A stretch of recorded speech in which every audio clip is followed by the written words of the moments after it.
तो चलिए अब हम लोग देखते हैं कि आप कंप्लायंस चेक सिस्टम पे कैसे मतलब पोर्टल पे कैसे देख सकते हैं कि 206 AB और 206 CCA के लिए कौन कौन स्पेसिफाइड पर्सन है। तो सबसे पहले आपको क्या करना है, incometax.gov.in के पोर्टल पे जाना है, जो न्यू पोर्टल है, और वहाँ पे अपने टैन नंबर से लॉगिन करना है। यहाँ पे आप देख सकते हैं अपने टैन नंबर से लॉगिन करना है।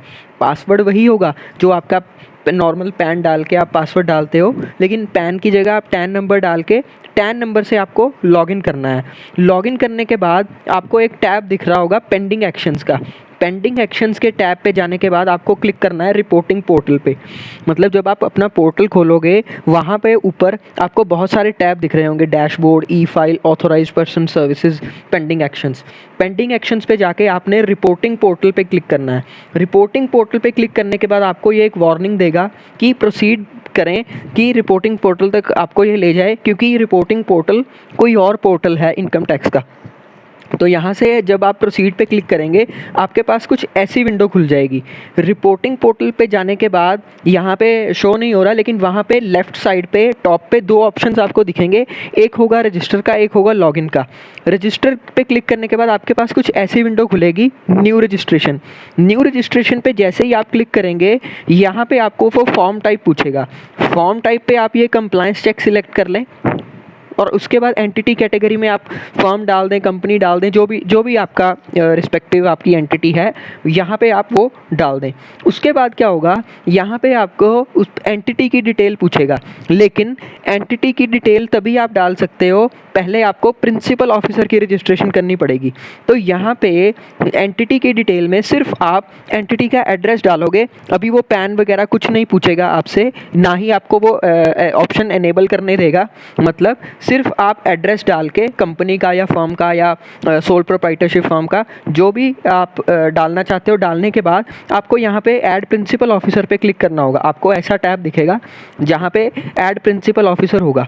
अब प्रिंसिपल ऑफिसर का क्या मतलब है, प्रिंसिपल ऑफिसर कोई भी हो सकता है, जैसे अकाउंट्स मैनेजर, कोई डायरेक्टर है, या कोई पार्टनर है पार्टनरशिप फर्म में, या कोई सीनियर अकाउंटेंट है, कोई भी हो सकता है। तो होगा क्या कि आगे से जो भी मतलब प्रिंसिपल ऑफिसर रजिस्टर करने के बाद रिपोर्टिंग पोर्टल पे हर साल जो आपने देखना है स्पेसिफाइड पर्सन, आपके पैन डाल के जो आपने स्पेसिफाइड पर्सन चेक करने हैं, वो प्रिंसिपल ऑफिसर की ही लॉगिन आईडी पासवर्ड से देखा जाएगा। तो यहाँ पे आपको क्या करना है, सिर्फ प्रिंसिपल ऑफिसर का पैन नंबर डालना है। यहाँ पे जो ऑप्शन आ रही है यहाँ पे सिर्फ पैन नंबर डालना है।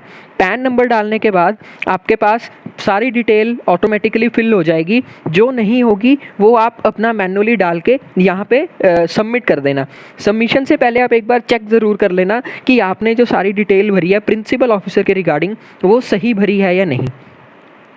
सबमिट करने के बाद आपके पास ऐसा एक टैब खुलेगा जहाँ पे लिखा होगा एक्नॉलेजमेंट PDF, मतलब कि रजिस्ट्रेशन आपकी हो चुकी है रिपोर्टिंग पोर्टल पे, और आपको जो ईमेल आईडी और पासवर्ड है, मतलब आईडी और पासवर्ड है, इस पे लॉगिन करने के लिए वो प्रिंसिपल ऑफिसर की मेल पे मेल आ गया होगा। मतलब एक ईमेल आया होगा प्रिंसिपल ऑफिसर की मेल आईडी पे डिपार्टमेंट की तरफ से कि ये आईडी है और ये पासवर्ड है रिपोर्टिंग पोर्टल पे लॉगिन करने के लिए।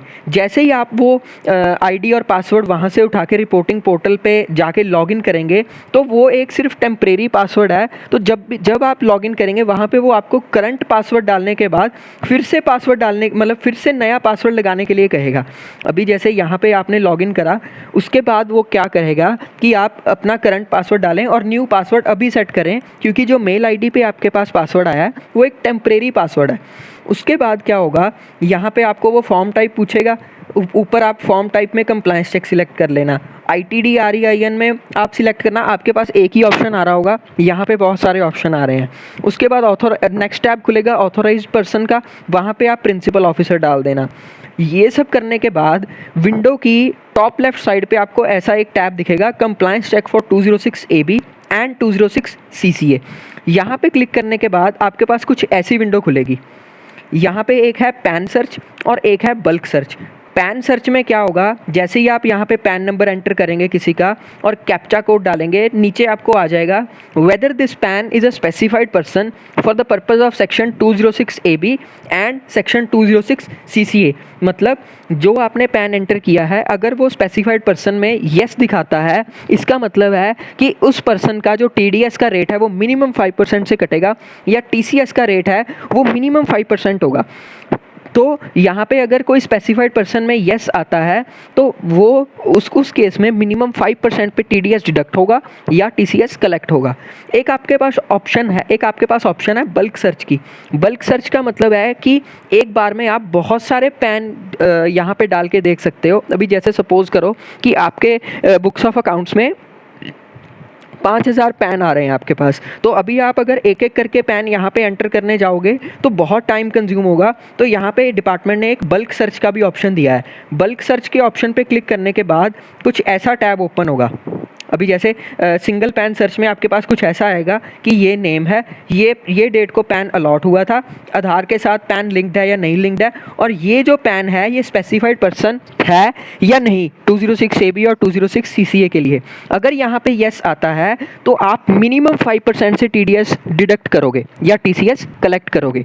और जो भी आपने ये एक्सरसाइज करनी है ये साल के स्टार्टिंग में करनी है। मतलब अगर तो कोई स्पेसिफाइड पर्सन निकल के आता है तो उसको जब भी पेमेंट करनी है TDS के पर्पस के लिए, या उससे जब भी पेमेंट कलेक्ट करनी है TCS के पर्पस के लिए, तब आपको हमेशा यहाँ पे चेक करना पड़ेगा, क्योंकि इस पोर्टल पे स्पेसिफाइड पर्सन डिलीट हो सकता है, लेकिन अगर डिपार्टमेंट ने कोई स्पेसिफाइड पर्सन ऐड करना है तो वो नेक्स्ट फाइनेंशियल ईयर से करेगा।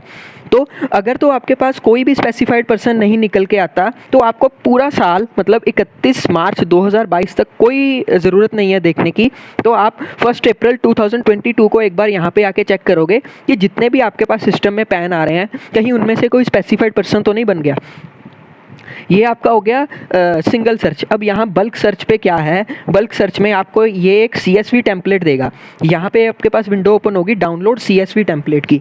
ये CSV टेम्पलेट डाउनलोड करने के बाद क्या होगा, एक आपके पास एक्सेल फाइल डाउनलोड होगी जहाँ पे जो A1 सेल होगा, एक्सेल फाइल का जो सबसे पहला सेल होगा वहाँ पे पैन लिखा होगा, पैन। तो उसके बाद क्या करना है, आपके सिस्टम में जितने भी पैन है उसके नीचे आपने ये सारे पैन पेस्ट कर देने हैं जो भी आपके सिस्टम में है। याद रखें एक बार में सिर्फ मैक्सिमम 10,000 ही आप एक पैन डाल सकते हैं। अगर 10,000 से ज़्यादा हैं तो आपको स्लॉट्स में ये एक्सरसाइज करनी होगी। तो यहाँ पे क्या होगा, CSV टेम्पलेट डाउनलोड करने के बाद मान लो आपने पैन पेस्ट कर दिए और उसके बाद आपने सेव कर दी वो शीट कहीं डेस्कटॉप पे या अपने डाउनलोड फोल्डर में कहीं भी। उसके बाद यहाँ पे एक अपलोड CSV का ऑप्शन आ रहा है यहाँ पे डाउनलोड CSV टेम्पलेट के साथ ही। तो अपलोड CSV पे क्लिक करने के बाद आपने क्या करना है, अपलोड CSV पे क्लिक करने के बाद आपने क्या करना है, जो फाइल आपने सेव करी है वो आपने सिलेक्ट करनी है। तो वो सिलेक्ट करने के बाद यहाँ पे फाइल अपलोड आ जाएगी और इनकम टैक्स डिपार्टमेंट के रिपोर्टिंग पोर्टल पे रिक्वेस्ट चली जाएगी कि आप इन पैन्स का सर्च करना चाह रहे हो कि ये वाले पैन स्पेसिफाइड पर्सन है या नहीं है। एक बार आप रिफ्रेश पे क्लिक करना तो थोड़ी देर बाद क्या होगा, जो स्टेटस है यहाँ पे जब आप एक बार जब आप अपलोड करोगे तो यहाँ पे स्टेटस आएगा अपलोडेड। तो कुछ टाइम बाद depending upon the number of PANs you are uploading, तो कुछ देर बाद क्या होगा, यहाँ पे स्टेटस अवेलेबल शो होना शुरू हो जाएगा। जैसे ही स्टेटस अवेलेबल शो होना शुरू होता है तो आपने उस पर क्लिक करना है और आपके पास फाइल डाउनलोड हो जाएगी। अब जो फाइल डाउनलोड होगी वो आपको ऐसी दिखेगी। सबसे पहले मैं बता देता हूँ कि जब आप टेम्पलेट डाउनलोड करोगे आपके पास सिर्फ यही पैन लिखा होगा, उसके नीचे आपने अपने पैन नंबर पेस्ट कर देने हैं जिनके लिए आप इन्फॉर्मेशन निकालना चाहते हो। उसके बाद अपलोड के टाइम कुछ ऐसी विंडो खुलेगी, यहाँ पे आप फाइनेंशियल ईयर 21-22 सिलेक्ट करोगे, क्योंकि 21-22 के लिए ही हम पता लगाना चाह रहे हैं कि कोई पर्टिकुलर पैन स्पेसिफाइड पर्सन है या नहीं। चूज़ फाइल पे आप क्लिक करोगे। चूज़ फाइल पे क्लिक करने के बाद आप क्या करोगे, वो फाइल लोकेशन सिलेक्ट करोगे, मतलब वो फाइल जहाँ पड़ी है वो फाइल सिलेक्ट करोगे और यहाँ पे सबमिट कर दोगे। सबमिट करने के बाद जब यहाँ पे अवेलेबल आना शुरू होगा, स्टेटस पहले आएगा अपलोडेड फिर आएगा अवेलेबल। जैसे ही आप अवेलेबल पे क्लिक करोगे वो डाउनलोडेड ऑप्शन शो करनी दिखाएगा। उसके बाद क्या होगा, यहाँ पे आपके पास कुछ ऐसी फाइल डाउनलोड होगी जब आप उससे डाउनलोड करेंगे, मतलब जब यहाँ पे आप अवेलेबल पे क्लिक करेंगे आपके पास कुछ ऐसी फाइल डाउनलोड होगी, मतलब हर पैन के पास आपके पास नेम लिखा होगा जो कि पूरा नहीं होगा, सिर्फ हिडन नेम होगा। उसके बाद लिखा होगा पैन की अलॉटमेंट डेट, फिर लिखा होगा पैन और आधार लिंक है या नहीं है। उसके बाद लास्ट में लिखा होगा कि ये particular person for the purpose of section 206 AB and section 206 CCA specified person है या नहीं है। तो यहाँ से आपको पता चल जाएगा, जो भी आउटपुट आपके पास आया आप वो एक बार अपने पास रिकॉर्ड के लिए प्रिंट निकाल के रख लें। और एक फाइनेंशियल ईयर के लिए यहाँ पे जैसे जहाँ पे नो आ रहा है, तो आप इस चीज़ के लिए श्योर हो सकते हैं कि 31 मार्च 2022 तक ये येस नहीं होगा। लेकिन जो येस आ रहा है, मतलब जो स्पेसिफाइड पर्सन है, जब भी आप इनको पेमेंट करेंगे TDS के पर्पज़ के लिए, या जब भी आप इनसे पेमेंट रिसीव करेंगे TCS के पर्पज़ के लिए, आपको हर बार यहाँ पे आके पोर्टल पे चेक करना पड़ेगा कि कहीं ये स्पेसिफाइड पर्सन की डेफिनेशन से डिलीट तो नहीं हो गए पोर्टल पे। ये सारा कुछ करने के बाद आपका प्रोसेस ये ख़त्म हो जाएगा। और उसके बाद जो ये प्रोसेस आपको फिर से रिपीट करना होगा 1 अप्रैल 2022 को, मतलब ये हर साल का आपका प्रोसेस रहेगा। तो आई होप आप लोगों को ये सारा समझ में आ गया होगा। मैंने कोशिश की कि जितनी सिंपल वे में मैं आपको समझा सकूं मैं समझाऊं। तो अगर आपकी कोई क्वेरीज हैं आप कमेंट सेक्शन में पूछ सकते हैं। Thank you very much.